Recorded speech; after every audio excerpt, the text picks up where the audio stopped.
Durk told me he been on some positive. Welcome to the New York Times Podcast, your casino lobby love tap of music, news, and criticism. I'm your host, John Caramonica. Got me losing count of these bags. I've been moving too fast. Hard times don't last. Remember when cops are rats talking out my boy, you ain't with a badge. We are going to talk about the unlikeliest of pop star, quote unquote pop, quote unquote star. A very famous person. We're going to talk about Lil Durk. Lil Durk has been around for a decade and is having a huge moment in the last couple years. He's got a big record with J. Cole. It's called All My Life. We were just listening to it. Lil Durk is in an unusual position where he is having this incredible success, big album, Billboard hit, collaborations with Morgan Wallen, which we'll revisit later, and yet somehow remains off on the margins, doesn't feel like the crossover rap stars of the past. So we're going to have a big conversation about Durk and Durk's history with Andrew Barber from Fake Shore Drive, who has been documenting Durk since the very beginning. Before we get there, Podcast Deluxe is on YouTube. We are 6 or 7, by this point, 7 episodes deep, I believe. Me and Joe on there every week. Check it out. Just the NY Times YouTube channel or type Podcast Deluxe into the YouTube search. Also, we're low on shirts, low on stickers. It's the podcast.myshopify.com. We're cleaning out inventory. We're going to restock at a certain point. So go ahead and tap in and I will get those out to you in the mail. And now let's just get into it. When you're talking about Little Durk, there really is only one phone call to make. It's Andrew Barber. Andrew is the proprietor of Fake Shore Drive. If you have learned anything about Chicago rap in the last 10 years, David Drake, don't call me. Dude, don't push David Drake. I know, you're right. First of all, don't push David. David, we love you. We love you, Dave. Andrew Barber was there. Andrew was there and has been there and remains there. If you're not checking in with Andrew when you go to Chicago, I don't really know what you're doing. Andrew, is this your first time on podcast? Or have you been on podcast? It is your first time. Thank you, man. I've been waiting. I've been patiently waiting in the wings to catch the invite, man. So I'm happy to be here. Literally unthinkable, incroyable. But I can't think of a better topic to have you come and talk on. You have a long history of covering Durk. We're there very early. We're going to get back to that early stuff. But I think we can't properly reverse contextualize the early years without saying that we are living in a moment where Lil Durk has a top 3 Billboard song right now. And not just one of those fake songs that just streams real well in the first week or two. Like, it is on the radio non-stop in Chicago. Anytime I turn on a car, it's playing. My kids love it. It's a different type of hit. So we heard it at the beginning of the show. It's All My Life. It is a collaboration with J. Cole, in and of itself interesting. We'll come back to that. I've heard it on the radio here and not only on rap radio. I'm pretty sure I heard it on Z100. It's that kind of crossover hit. Now, Durk is in a really interesting moment where he's had 2 different kinds of crossover hits happening in the last 24 months. We have this record, which is a pop-focused record that features J. Cole, who is an artist who I would say is thematically distinct from Durk, but J. Cole obviously collaborates widely, and I think also likes to show up on records with guys like Durk. That's one thing. Durk is also 2 hits deep with Morgan Wallen, the country superstar Morgan Wallen, Broadway Girls, and then on the new record, Stand By Me, a very pop record produced by Dr. Luke. Does it surprise you as a longtime observer of Lil Durk that he has 2 types of quote-unquote crossover hits?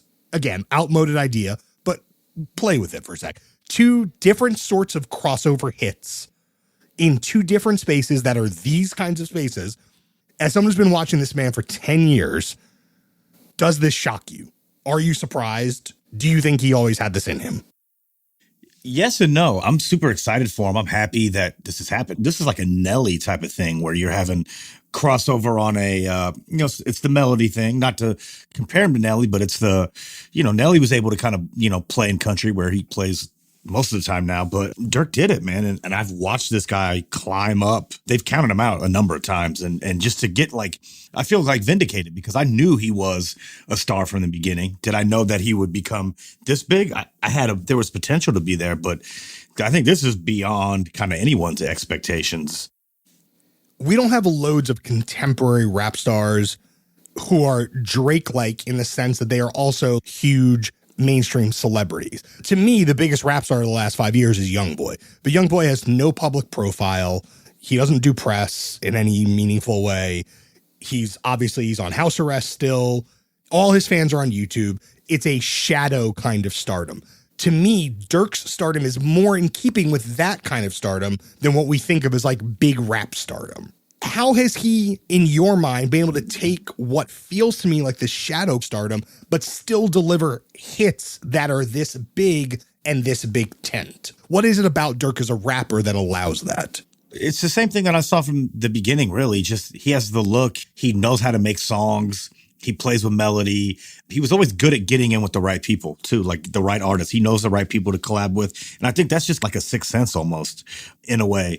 And I think he's been able to like maintain his street credibility in a way that a lot of other popular rappers that have crossed over haven't been able to do, which I think is important to his career and why his fans stick with him. He has a diehard fan base, and he has for years, but it just keeps growing and growing. But I think he's had some hits. You know, he was on the Drake record a few years ago, which was huge. And I think that was like his real, I'm here, I've arrived type of moment. But he was still, I think a lot of people learned about him. Yeah. Even though he'd been around for 7 years at that point. Like a lot of people learned about him on that record, I think. But I think it was still like, this is cool. What's he going to do next? And then he just keeps rolling on top of it. And then to me, this moment, the All My Life record is the one. Like, okay, this guy is becoming a household name in a way. He's coming from the shadows to the point where, you know, 7, 8-year-old, 9-year-old kids know who Little Durk is now. Soccer moms know who Little Durk is now. It's that type of record. But what's bizarre about it to me is he still feels like he's not totally out of the shadows. And this is actually, I had a funny moment. Did you watch the Nardwuar Durk interview? Of course, yeah. He shouted me out in there, and I was very happy about that. So. He shouted you out in there. But I was watching the Nardwuar Durk interview, and I was like, he's still somehow in the shadows. He's arrived. He's playing this huge festival in his hometown. He's doing a Nardwuar interview. And yet somehow he's not totally like giving it all up. He's still like giving 3-word answers to questions. He's never liked to interview. He's never he's never liked to interview. I've heard. I did his first interview, as a matter of fact. I have no doubts of that whatsoever. But I hate to keep dropping these things. I'll stop. It's fine. That's why you're here. It's literally why you're here. But I was struck by how the Durk who shows up on the Nardwuar interview in 2023 is probably not all that different from the Durk of 2018 or even 2013. It's probably not that different of a not guy. At all. He's not like, I'm super famous now, therefore I'm going to act different, therefore I'm going to be more forthcoming, more revealing, more present as a figure. None of that stuff seems to be in play. Is that fair to say? Fair to say. I haven't seen Durk in a little while, but every time I see him, it's the same thing. He's always the same. He's never switched up and been Hollywood. Whenever he sees me, it's always love. And I've always thought he was a really good guy, and he's always been solid with me. But I think this is part of that larger conversation that I see happening. You know, it's been happening over the past couple of years. Is that era of the huge mega star in any genre kind of dying? And you have these, and I think he's now straddling these two worlds of, you know, my pocket knows me to where I'm crossing over for everybody. And it's like, so it'll be interesting to see where this goes 6 months to a year. Does he fully cross over and become a household name, or does he still straddle those two worlds? Does he end up on like a Dua Lipa record or something? I think so. You think it could go there? I'm surprised it hasn't already. I mean, Durk's a monster, dude. Like, he's doing 2 nights at the United Center next month. That's crazy. That's a huge place. And I don't know of any other Chicago rapper who's done 2 nights there other than Kanye. Totally fair. And again, the thing that we have to remind people, and Durk's catalog is so deep. Deep. So many tapes, so many YouTube popular records, so many like collaborations with people you love that maybe only have 3 million views, but are still hitting. There's so many records like that. So to piggyback on what you just said about the main big crossover type stars, is that going away? Like Durk strikes me as something that I've often thought about, which is like mainstream cult artists who are basically dedicated fan base artists. huge in their worlds, whatever world that is. That could be Chicago rap. That could be Texas country. That could be British dance music, but who have gathered 5, 10, 15 million people, enough to fill the United Center 2 times over, enough to fill the Garden for certain artists, enough to fill SoFi Stadium or whatever. Like, it could be Zach Bryan. It could be Fred again. These people don't make music that I think of as like Billboard top 10 music. But if enough people like the music you make, it ends up in the Billboard top 10. You go back 20 years, even 15 years, you pretty much knew everybody or every song that was in the top 10 rap charts. Like you knew what you'd heard the song. Now it's like there's stuff in there that you've never heard and you never will hear. They stream really well. They work their way up for a couple days or weeks and then they disappear.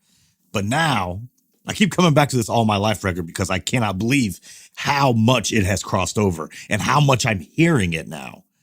It's going to continue climbing. It could end up being number one for. It still feels like it's going. This is the thing. It's been out for a few weeks, obviously, but it still feels like it's on its ascent. It's big, but it doesn't feel like. I think you're right. It doesn't feel like it's ceilinged. I don't know whose idea it was to do that record, but it was very smart. And I don't know if they even thought of it in a way that, like, when I heard it, where I'm like, okay, this reminds me of Nas I Can or those type of records where they have kids on the hook. And I don't even know if they were thinking of it like that, but it was like, from the moment I heard it, I'm like, oh man, this is the one for him. I think this is it. But I think also to be at the point in your career where you think you can do a record with like kids singing the chorus, that's not a first mixtape kind of choice. That's not a third mixtape kind of choice. The I Can is a great example. It's a type of record that subconsciously, even if you don't know it consciously, subconsciously, you're inviting people in because they're going to get captured by the kids. The kids are going to bring people in that your part can never possibly bring in. So you have to know that's a weapon that you're deploying, but you also got to deploy it at the right point in your career. Because if you did that so early, all of a sudden you're just that guy. You're just the rapper with kids on the chorus. Nobody really messes with you. They mess with the song. Jay did that with Hard Knock Life too, right? But it was the Annie sample. It was the kid chorus. He hit it at the right time. That's exactly it. It's that timing. It's that intuition. If Jay did that on Reasonable Doubt, it would not have been. It wouldn't know. If he did it on Reasonable Doubt, it would have been laughed out the room. Right, exactly. Totally laughed out the room. Okay, let's talk a little bit about Durk as a rapper and as a melodist. We got to talk about 2012, 2013. In the context of what was happening in Chicago in that era, the sort of foundation of drill, Keefs of the world, that time period. What was Durk's maybe we should listen. You want to listen to L's Anthem? L's Anthem. Let's listen to L's Anthem just to get a little bit of early Durk flavor.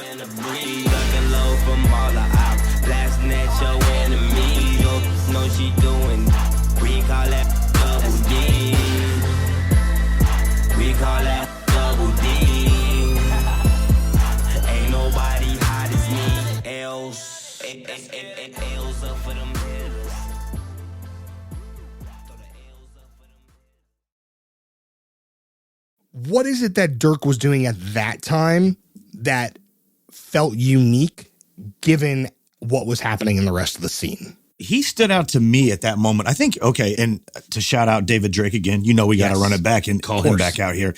I remember talking with him very early on. Durk had a song with King Louie called I Get Paid. Now, that was the first, I believe that was the first Lil Durk song that I ever heard. And it was like a juke song. It was like a beat. The beat was like almost like a juke house type of record, like a Chicago juke. It was like a footwork type of beat. And actually, Fireman might have did that, who went on to work on Donda and do a bunch of other stuff. It was more of that type of, and King Louie was on it. And I think that might have been like where I was like, oh, okay, this guy's doing that. He's doing the, it wasn't called drill at the time, but he's doing kind of like that hard new era Chicago street rap, but he had melody in it. And it's like, melody always works. But even in that scene, because you don't think of 2012 Chicago as a melodic era. That's why he stood out. Right. Not at all. But that's why, because he was doing that. The subject matter was the same. He was doing that over those same type of beats. Where some of the other artists were doing more traditional type of rapping over that. He comes and has a more of a sing-songy type of flow. And in that Nardwuar interview, he actually states that Bone Thugs and Harmony inspired him to rap.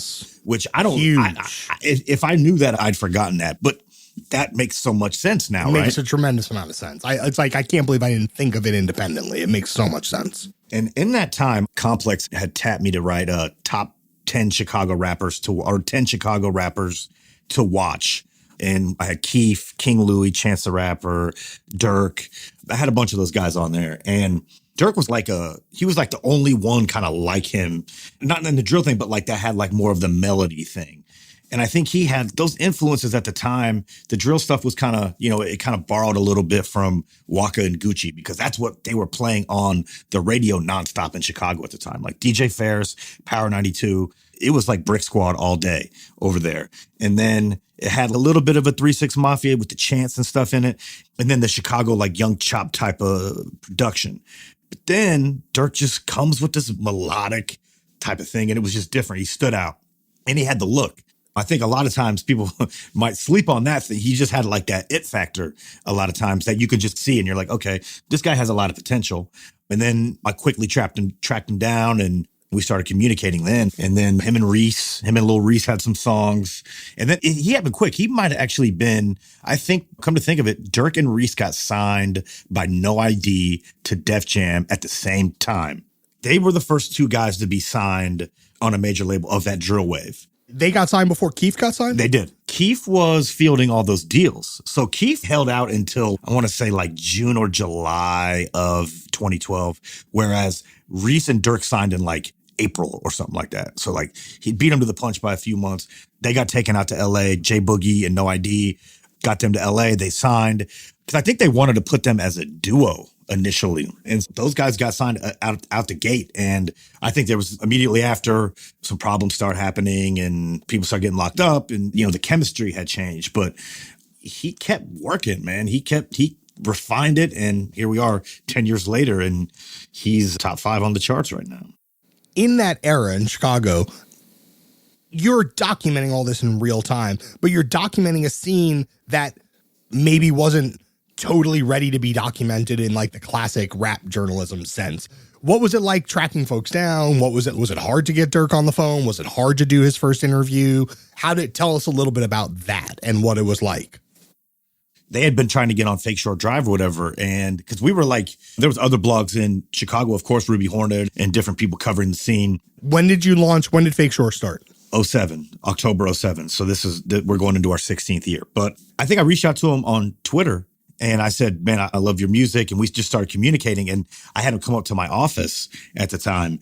And Lyrical, she's a manager. She's done a lot in the scene. It was Lyrical, Shy Mecca. Who else was there? Her name was Chinchilla Meek at the time. And then D Gaines might have been with him. So I think it was Lyrical, D Gaines, and Chinchilla Meek came up to my office and Durk was just in the back seat of a car, like just a random car. And they came up and hung out in the office and he was still very 1-2 word answers. It was all brand new. It's like these guys, this was what changed about the music industry at that time. It was like there was no polish to anybody or anything. These guys were just making music in the living room of somebody's house. And then bedrooms, basements, straight to YouTube. Boom, it's going straight to YouTube. And then these guys are like getting, it all happens so fast. So these guys go from being completely unknown to, hey, now I'm getting an interview. Blogs want to write about me and like labels are trying to fly me out. It was like, it all happened so fast. It didn't seem like it, but looking back now, I mean, these are just like, within a few weeks time, these things are happening. Durk came and he spent a day at the office and we hung out and I tried to give him as much little bit of knowledge that I had at the time about just being careful, like what to sign and what to look out for, because it was like blood in the water. Because I've still never experienced anything like that 2012, 2013 era in Chicago was like the gold rush. I remember watching it from New York, and it's interesting to hear it from your side, from the Chicago side. Because I remember from my side, it was one of the first times that I felt like I would talk to record label people and they understood that they were completely out of the loop. They absolutely had no idea. It just was a thing that happened on the internet. David wrote his piece about Keith. The YouTube numbers are real. They're not like, it's not puffed up in YouTube numbers. Like real things are happening on YouTube. And there's a bunch of guys sitting in offices that are like, what? They just didn't. And it's like, and I remember thinking, Now, look, I don't trust A&Rs, broadly speaking, and people miss shit all the time. I get it. I remember thinking as a movement, I was like, nobody is getting it in real time. Everybody's rushing to play catch up. It really felt that. And to be honest, that still feels like what's happening today. Like they would never caught up. They've never caught up. It really does feel like that. Like I feel like the 2012 template of what happened with Chicago drill and major labels is essentially what's happened with every local / regional scene subsequent to that, up and through Brooklyn drill, Bronx drill. Like it all feels basically the same to me. And also whatever viral TikTok hits are happening. It really feels like day late, dollar short, but Chicago feels like the template for all that still. It's let's hurry up and try to get there and throw money at it. A&Rs were calling me and be like, man, if you can get me a meeting with Keith or Chance or Durk, I'll give you your own label. Like, I'll give you a Fake Short Drive label. Now anybody can get a label. That was unheard of. I was like, oh, wow. And then they'd be like, if we can't get Keith, we can't afford him. Can you get us somebody else? So it was like. They didn't care. They didn't care. It felt like rappers were almost falling out of the sky at that moment because there was just so much going on. They were popping up everywhere. And it was just like, it was A&Rs here like every day. It was a very wild time. It really is the template for everything that I think has happened subsequent to then. All right, so Durk signs to Def Jam. Let's play Like Me, which is the single off of, I think, the first Def Jam record. This is Like Me. It's Durk and Jeremiah. Have you ever met a Chi-Town? Girl, I heard you need a go-getter. You ain't never meet a rapper with a swag of a savage and dope dealer. On the realest that you, I know you tired of them rolling. Heard he brought you a bag for it. Why you with them rolling? Ginger ale in the fifth of liquor. Now, I remember thinking like, they got this guy, they got an R&B feature. It's like, what I don't know if this is exactly right. It didn't feel totally right to me. But there was still that moment where you're like, Keith somehow, even with his Interscope deal, still felt like an underground hero. So you're thinking like maybe someone's going to be the crossover guy, like someone from the scene. And this was Def Jam's, I think, attempt to make Durk that guy. That's how it felt to me. How did it seem to you in the city? Yeah, no, it did. It felt like, okay, because Jeremiah was, Jeremiah's on Def Jam already. And Jeremiah's like that. He's on everything. Everything that he was touching at the moment was, and it, I think Like Me ended up going gold or platinum. I know it went gold for sure. I don't know if it went platinum. But I think everybody kind of like wanted Durk to be This Ain't What You Want, which came before that. That was like the single, like before the album. And then, but it ended up being Like Me was the one that kind of got a little radio play, did a thing. But to even rewind that a little bit more, it felt like Keith and Finally Rich was the litmus test in Chicago, or just the litmus test for drill in general, because he got this alleged $6 million deal, which came to headphones and the movie and all this other stuff. And then Finally Rich comes out and it doesn't do like blockbuster numbers. But a classic though.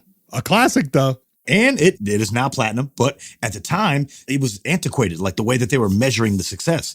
Like everybody was streaming that and listening to it on YouTube. Nobody was buying CDs, or Keith's fans were not buying CDs or going to the Apple Store. Of course not. They were streaming it, and the streaming metrics didn't match up to, they're not what they are now. So they looked at that like a failure. So I think a lot of the labels did not invest anymore in drill. They kind of looked at it like, okay, this is it. If Keith, the face guy of this, did not blow up, then, I mean, he did blow up, but like he didn't become this commercial success, then let's pull back. And I felt like that's what happened with Def Jam in a sense at that time with Durk. Is like, all right, we're going to hit the smaller button on him. We're not going to hit the big button on him. Because, there are the buttons at the labels, what they decided. And I feel like they just hit like a middle button on him. And that was about it. That's a funny way to put it, but I think that's totally right. And I think you're right also to contextualize it in terms of like the Keith quote unquote failure, which is not an aesthetic failure. It's not a stylistic failure. It's actually not really a commercial failure. What it is it didn't match up to the alleged hype. That's really what it was. It didn't, I don't know. It's like being popular in one country, but on another country. It's like you want it to be popular in one country, but it's actually popular somewhere totally different. The industry metrics weren't ready for it at the time. He's proven to be that guy. I mean, he's the legend now, but I think there's also a lot of people that wanted him to fail at the time, but that's a whole nother conversation. We will revisit when we do the 7-part drill history. Okay. So Durk is on Def Jam for a couple albums. I as I said to you before we started recording, I had to double check this. Dated Dej Loaf, has a song with Dej Loaf, My Beyonce. Yeah. we don't necessarily have to listen to it, but this was a moment. And I remember thinking at that time, is this the crossover? Are you going to get known as part of like a rap couple? Right. Nelly and Kelly type of moment where it's exactly. Right. But it's like, and is that going to become what you're known for? Like it couldn't be further away from where you were 3 years prior. But I think maybe luckily that era comes to an end pretty quickly. Can we talk about then eventually he signs up with Alamo, but it's like a mixtape run in 2016, 2017, 2018. In your mind, remembering that era of Durk, how did that music strike you compared to both what was on the Def Jam records, but also like 2012, like 1.0 Lil Durk type music? And around that time, the Dej Loaf, because Dej Loaf was dope, and Durk, they kind of had a similar style, and it was cool, but it also felt a little forced. And I don't know if he was totally into that. I think that's when him and Def Jam, they started having issues, right? They started having problems. And I remember being in a meeting with one of the A&Rs at Def Jam, and it's like the same day that this Durk and Lil Reese album comes out on Empire. And I think that was 2017. It was like Super Vultures. That was actually had some really good songs on it. And I'm like, dude, how is Durk putting out projects on Empire? Like, this doesn't make any sense. I thought, is he off Def Jam? And the Def Jam people were just like, oh, we don't know. It's like a weird situation. And it just felt like Durk was like just moving on his own. And I knew his team, they felt like Def Jam was dropping the ball with him. So he didn't wait. He wasn't like going to just sit on the shelf and collect dust. He started creating his own momentum.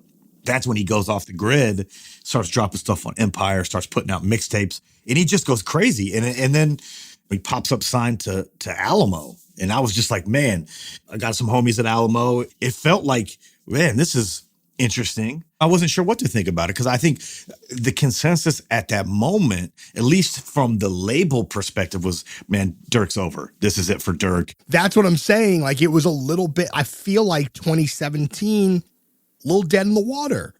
And if you look at the other folks from Chicago from that era, the longevity was not there. Nobody really was putting out stuff by this point. And this is Chance. It becomes Chance's world. Like 2013, for that, it's all about Chance the Rapper in Chicago, period. I'm sure Herbo or Bibby or whoever did put out records in these years, but they were not at the center of the conversation. And Durk, I think you're right. Just like, the hell with this. I'm taking the baton. I'm doing it my way. And I will say this. You look at the Durk discography page on Wikipedia, the amount of collaborations that he's doing this era are crazy. He's doing records with literally everybody. And I haven't heard a bunch of these records because I feel like they're probably just straight to YouTube records. But he's really out here working. And I think building the foundation for what we're at now. Like this, like the foundation for 2023 feels like it was built in this era, not necessarily in 2012, 2013, or not as much. We did a show in 2016 in Minneapolis. I was doing shows with Red Bull all over at the time, and I had Durk headline because I wasn't able to do a Durk show in Chicago because the police wouldn't let it. Police would not let any Durk show, and I think that ended 3 or 4 years ago when he started being able to do a show, maybe 3 years ago. Insane. But yeah, I couldn't do a Durk show, and I'd always wanted to do a Durk show, so we had to do it in Minneapolis. So I did a Durk show in Minneapolis, and the club was probably, like 1,000 person, not even 1,000, maybe 500, 600 person club. There's maybe 200 people there. I thought it would bang out because in Chicago it would have gone crazy. But up there, it was just like, it wasn't empty, but it wasn't like, and I remember somebody at Def Jam was like, see, I told you, like, dude, he's over. But he was never, dude, he has something. When you talk to him, you can see it in his eyes. He just has this will to really, he wants it. And some people want it more than others. He wanted it. He's always wanted it. And he's never stopped working towards that. And I think that's one of the most impressive things about him, his will to, because people have counted him out so many times since 2012. He's been counted out a number of times, especially at that moment. When he left Def Jam, it felt like, oh man, the industry's abandoning him. But dude, Alamo put a battery in his back and it's been on ever since. All right. So we're going to play one random collaboration. It's not that random. Spin the Block with Future. This is a 2018 record, I think. This is like when Durk was like left for dead. But here we are. This is a hit as far as I'm concerned. He moves to Atlanta and look, this is what happens. I ride around with my mask mask on. Ooh, I ride around with my Draco. Ooh, I ride around with my mask on. Spin the block, spin it one more time. All the way, all the way. Got the drop on you, send outside. Me and Durky, yo, go back to back. Hanging out the window, Mac to Mac. Tell me about that move to Atlanta. Like, in your mind, from talking to him and talking to his people, was that move to Atlanta as much to be around the people making music in Atlanta, or was it also you hit a ceiling in Chicago at a certain point? Especially, you can't do shows. You've done records with everybody you can do records by, and also it's tough. You coming from a tough circumstance, and now you're one of the guys, and maybe it's tough to still be in the city as crazy as you were before.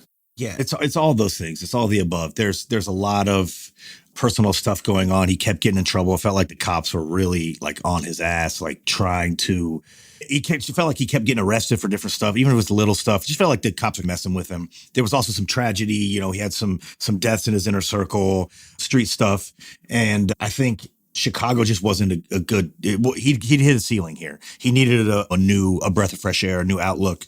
Then he goes to Atlanta, where, let's just be honest, that's the capital of hip hop for the past 20 years or so. And there's a thriving industry there for him and a lot of like-minded collaborators. So he goes to Atlanta, starts working with Future and Thug and everybody else that's down there. And that continues to build his profile. And then Vaughn comes around and Vaughn starts blowing up. Those two, they start working together and Vaughn starts rapping. And it was like the perfect storm. And a lot of that stuff just couldn't have happened in Chicago. Number one, a lot of those artists don't, if they come here, they come do a show, they leave. They don't stay and hang out for a long time. So Durk finds new life in Atlanta through collaboration, and I assume through producers and so on and so forth. And also, I think this thing happens, and this happens not just to Durk, but I think this is a hip-hop thing in general. When you start out, people really associate you with where you're from. Like, you are indelibly attached to the scene, especially with a scene as potent as Chicago drill in the early 2010s. But 5 years go by, you're just a rapper. And I don't mean that in a bad way. You could be in Atlanta. And a lot of people live, like even someone like Too Short moved to Atlanta for a bunch of years. But you still, Too Short's an Oakland rapper, but it's like, he's an Oakland rapper who lived in Atlanta or maybe lives in LA. Eric Sermon. Can't forget about Eric Sermon. Eric Sermon. Perfect examples, right? So Durk, at a certain point, he's like, yeah, he's a Chicago rapper, but it's like, you just in Atlanta. And it's like, you just part of the system at a certain point. You go to the studios, you show up to the sessions, you're working with whoever's around. You're in that system. That, to me, that's when we get this version of Durk. Do you hear the music changing at all from the Atlanta period? Do you think that those records are different? And if so, how? I think he was able to take the Chicago stuff, the Chicago sound, and kind of merge it with what was happening in Atlanta.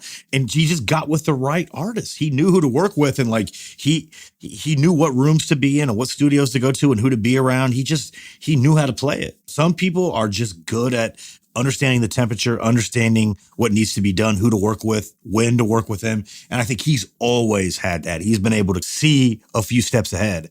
And I think that was very calculated, where a lot of the artists in Chicago didn't do that. They stayed here. They went to LA. He didn't go to LA. Most of the people go to LA. He didn't go to LA. He went to Atlanta. And I think that maybe it was dumb luck. Maybe it was calculated. But he went down there. He didn't waste his time. He went down there and got with the right people. He got with the real movers and shakers, and it paid off. I think we don't talk about that enough, understanding the temperature of the room. We don't talk about that enough as a crucial part of the skill set. We can spend all day talking about who has bars, who has great melodies, who uses great words, who paints vivid pictures. If you have all those things and you're in the wrong room, doesn't matter. It doesn't matter. Doesn't mean anything. He knew what rooms to be in and who to work with at the right moment. And that is a skill and a talent in and of itself that I think, like you said, it's underrated. Is there a song from that era, like the Durk 2.0 era, that really sticks in your mind and like, oh, he really he figured something out? Well, he had that song called Extravagant with Nicki Minaj. And then when he shows up on a song with Nicki Minaj, this is different. This is 2019. It's on Love Songs for the Streets too. And that to me felt like, all right, dude, he's doing songs with Nicki. Like, Nicki's jumping in. This is serious. All right, Extravagant, Durk and Nicki Minaj. Best I ever had, not a diss line. In the best part, kiss the whole time. Bend you over, scratch your back up, lick your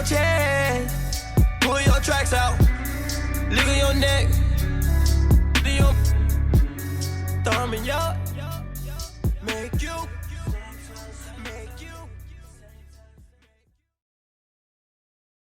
There are so many tapes from this stretch of time, tapes and albums.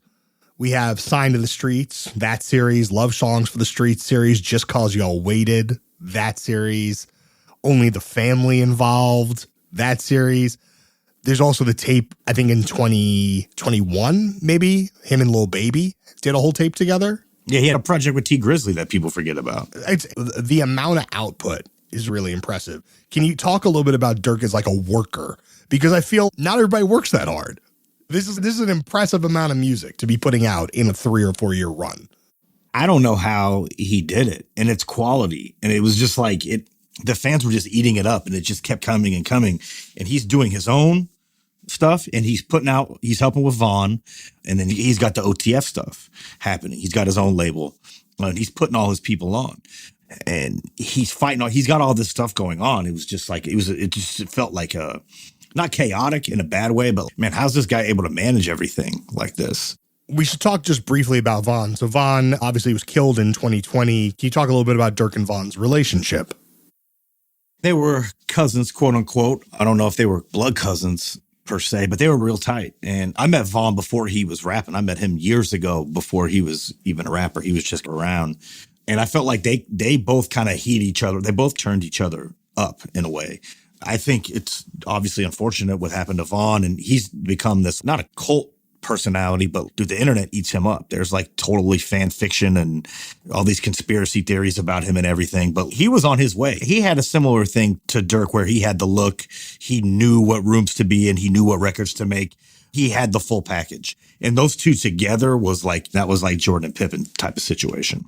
In a way, I felt like Vaughn maybe even was going to have a faster path towards broader acceptance than Durk was taking. But let's listen. This is Crazy Story. This is the remix with Durk. So this is King Von Crazy Story, Lil Durk remix. On the curb, boy, we put in work from 64th and from 65th, we not from 63rd. I got a drop on the rapid, I be from the rack. I'm like, cool, better not front your movie, you become a pack. You see Von, you see 40 Glossy Booker, you see Mac. Yeah, free Mac gon' for a double homie, phone them, got your back. It felt to me that where Durk had been working for 8 years to get where he was, it was like all of a sudden Vaughn shoots up, boom, and he's achieving all this stuff so fast. And he's not on a major label. He's on Empire, and his records are streaming. Like, it's going crazy. Like, the girls love him. The guys love, he just had and this is a bad comparison, but the LL Cool J Tupac thing where guys want to be you, girls, you know, that whole thing. Not everybody has that. And it was just, he was moving fast. He had the street credibility. He had the ladies. It was like the perfect storm. And it was just all cut down so short. It just, as it felt like he was ascending, it was over. It reminded me a little bit Gucci and Waka. Now, the relationship between Gucci and Waka, maybe not as organic as the relationship between Durk and Vaughn, but in terms of like Gucci in the trenches, a decade, Waka comes up under him through the management, but it's sort of like under the umbrella, but maybe like slightly different. And Waka just takes off so fast. Now, I don't know if Waka, to me, Vaughn was moving even faster than Waka had moved. But I think that relationship of like the 10 years of Gucci pays off in like the 1 year of Waka. To me, the like 7 years of Durk paid off in like the 2 years of Vaughn. And Durk laid the groundwork. And I think that's why a lot of the artists, like Durk comes with a built-in fan base. I think a lot of the drill artists, especially in Chicago, come with like their built-in fan base. And it's like most of the industry was not paying attention to it because everybody wanted to move away from drill because drill became a bad word. It became synonymous with violence, and the industry didn't back away from it. It didn't die. I think everybody thought it was going to die, including I thought it was going to die, but it didn't go anywhere. It just kept festering and mutating. Yeah. And just like underground, like on message boards. And then it starts happening in New York and London and all these different, like you said, mutating. Then it explodes all again. And it's like drill becomes this whole worldwide phenomenon. And we're still talking about it 10, 11 years later. There's something that happens in like 2020. Durk adopts the moniker, The Voice. It's like he's starting to take on like a slightly bigger presence. It's like he's imagined himself as something a little bit bigger than what he was before. What are you hearing in the Voice era? Because there's an album. The album is called The Voice, and then the tape with Baby is The Voice of the Heroes, or The Voice and the Hero. Like he's like adopting, maybe it's maturation, maybe it's like stepping into the role of elder statesman. What do you think that was about? Was that connected to losing Vaughn? What do you think he was experiencing at that stretch? Yeah, I think he starts calling his shot. I think he's feeling himself a little more as an artist, as a personality, as a star. I think he's coming into his own, but he's also dealing with a lot of personal stuff. His brother gets killed. Vaughn gets killed. A lot of people in his inner circle. There's a lot of stuff happening on the streets. There's a lot of stuff happening in the industry. There's just a lot. There's a lot going on. And I think that was maybe his way of like combating that, and also just asserting his position, because he's kind of like, yo, despite everything against me, from law enforcement to the streets to the industry, like I am persevering through this and I am the voice. I think that was him kind of like, I've arrived, no matter what, you can't stop me kind of moment. I want to play a record off The Voice. It has Baby on it. It's not from the Durk Baby tape, but I was really impartial to this record. This is Finesse Out the Gangway. Took a perk and it got me in my feelings. The money make the world spin. The money make the girls grin. Been rapping since 2010. Whoever thought I'd win. The money make the world spin. The money make the girls grin. Been rapping since 2010. Whoever thought I'd win. So we're now also kind of at the Durk is big enough to be on a Drake record. Yeah. And not just a single, not like track 16, not like a Lucy that just goes up on top. This is a single.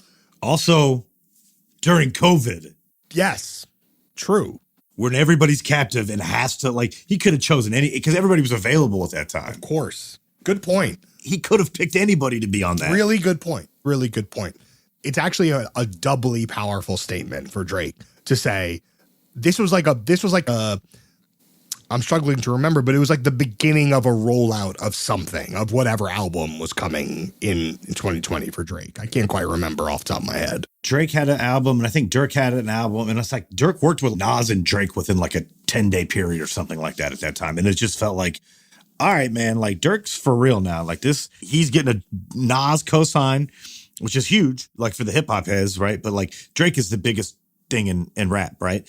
And Drake's always been good at collaborating with people at the right moment. I mean, he's the best at it. And him putting his arm around Durk at that moment, like it was the ultimate battery in the back for Durk. I mean, it solidified everything. And here's a guy that was already 8 years into his career, but still somehow felt new. Most rappers are lucky if they get 3 years, 5 years. But it felt like Durk had worked 8 years to get to this moment where Drake wraps his arm around him. You don't see that a lot. People felt like he was a new artist in a sense. Especially because Drake often has embraced people very early in their careers. But I just was looking it up while you were talking. This was supposed to be the first single on Certified Lover Boy. It ends up not being on Certified Lover Boy, but it was supposed to be the first. It was, to my memory, the beginning of the Certified Lover Boy rollout. But if I remember correctly, that rollout is like famously a little bit jumbled and a little bit confused. And there's another Durk record that does end up on Certified Lover Boy, but this sort of is like floating in the ether. But again, a very loud statement of support from the number one most influential rapper on the planet. And I think that, and we said earlier, that song introduced Durk to a whole other audience of people who are not aware of the 10 tapes that came out in the 3 years prior. I remember the video came out and everybody was like, oh my God, they're riding on jet skis and they're doing all this crazy stuff. And it was during COVID. So like people weren't even traveling and around each other like that. So it made it even that much bigger of a moment. I just remember everybody in Chicago on the local Instagram pages and like the local news, like everybody was just like floored that Drake and Durk had this song together. And it was a really big, good, record. Yeah, a good song. So that also sets the table for like where we're at now with Durk having these big quote unquote pop, even though they're not pop, but popular records. We can't get to the end of this episode without talking slightly about the Morgan Wallen stuff. This is a source of a tremendous amount of joy for me and a little bit of head scratching. I wonder how you, as someone who's been watching Durk since L's Anthem, feels about Durk's friendship and collaborations with this particular individual. And do people in Chicago care? He just came out at Wrigley Field with him. I saw that. People that I never would have imagined texting me, asking me if Little Durk is coming out, like 40-year-old women, 45-year-old women, sending me text messages asking me, hey, do you think Little Durk is coming out tonight? My kids want to know. Wow. So that actually happened. I won't put the person on blast, but they're there with their kids, and their kids are under 10. And they want to know if Little Durk is coming out. And these are true Wallen families. These are country fans. These are not, they would never go to a Little Durk concert otherwise, but their kids are dying to know. And maybe they were ages 10 to 15, right? Sure. But that makes sense. That's an age where you would be a Wallen fan, but also want to know about Little Durk for sure. And they're like asking me for insider information if I know if Little Durk is coming out. That, when I start getting those type of texts, that lets me know that, okay, this guy's in a different realm right now. And he pops out at this guy's concert. He's the biggest thing in country music. This goes back to what we discussed a little bit ago about Durk being able to understand rooms and read the temperature, places, and collaborating with people at the right time. I think that's exactly what he's doing here. And it seems they must be real friends because they keep working together. They do. And they went fishing together recently. Do Chicago rap people care about this at all, positively or negatively?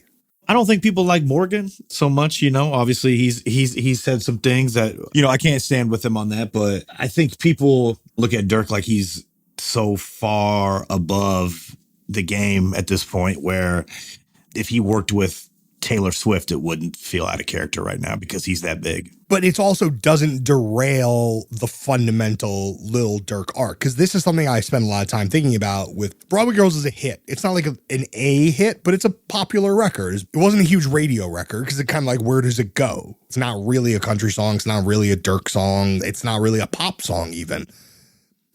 But it's a big enough song that, I think people associate it with Durk, but it doesn't fundamentally change the arc of what Lil Durk does.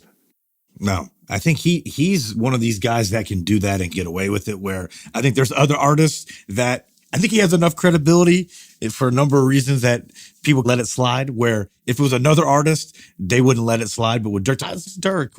All right, we're not going to say anything. Letting it slide is like a great way of putting it, because it's like that works in two ways. One, if you've really been rocking with Durk for a decade, you might look at that and be like, that's a weird guy to do a record with. We will let it slide. But the other thing is, as a fan, like there are artists whose creative output is not sturdy enough to withstand a big record with an unlikely star. If you do a big record with Wallen and you not solid, you might just always be the guy who did the record with Wallen instead of the guy who's been putting out tapes for 10 years. Yeah. I mean, you go back 25 years, rappers might have gotten destroyed for doing something. That's what I'm saying. Their careers could have been completely over after that. Exactly. And I think that's what, to me, that was the most striking thing, was that he did a record with someone like Wallen, who is challenging to some people because of things he has said, but also who's just a legitimately more famous artist, and the record is an unusual kind of record, and Lil Durk comes out without a scratch on him. And he's still who he is. It's a different era, man, because who knows? But he's also a different type of artist. He can get away with that in a way that other people can't. And I don't think anybody batted an eye. I haven't really heard, I think of maybe some head scratching, but I haven't heard anybody be like, man, he's whack for that, or this song sucks or whatever. I don't know. He's in an interesting place. And I just think music in general is in a different place now. There's so much going on that happens that people forget about it. And they move on to the next thing. I think that's also true. I have had that exact conversation with people who are close to this record. Like I've had that exact conversation, which is 5 years, even 5 years ago, something like this leaves. If you want to call it a stain, it's a stain. If you want to call it a bruise, it's a bruise. If you want to call it a cherry on top, it's a cherry on top. Like, no matter how you view it, I think 5 years ago, it's heavier. It's a heavier stain, a heavier cherry on top, whether you like it or dislike it. But now, it's just, hey, you remember that weird week in December when Broadway Girls came out? Okay, that was weird. And then January happened. And that's why even Durk having Wallen on this record, on the current album, Stand By Me, the most recent album is Almost Healed. it's like a sort of a pop. It's getting a little bit of burn, but it doesn't define who Durk is. And I think that's actually the most striking thing is he has this J. Cole record that's a legitimate hit. It's not defining who Lil Durk is. He has this Wallen collaboration that maybe could pull him in unusual directions, but it's not defining who he is. And I think the fact that his sturdiness, he's so sturdy, that's what's fascinating to me because I don't think that would have been the case 5 years ago for a similar kind of artist. No, but also this is a guy who's been building his career for 11 years now. So he has he has a really strong foundation in a way that somebody that only been out for a couple years would be easier to topple and knock down. I think he's comfortable in his skin. He's comfortable as an artist, and he has a real foundation and support from his label and his team. Like they really are putting it all behind him. And this goes back to the little button and the big button. He went to Alamo and they hit the biggest button and it paid off. Big button boys. And here we are. Big button boys. There's nothing more. If you listen to the podcast, you know it's nothing but big button boys on podcast. Nothing but big button boys on podcast. Andrew Barber, what a joy to traverse the last decade of Lil Durk. I appreciate you.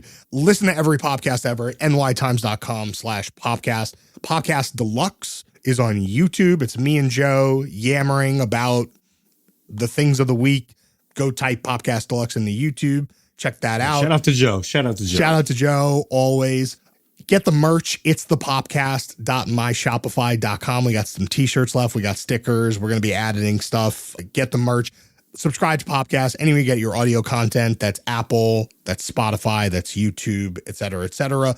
Email us, popcast@nytimes.com. Get in the Discord or the Facebook, tinyurl.com/popcast Discord, Popcast Facebook.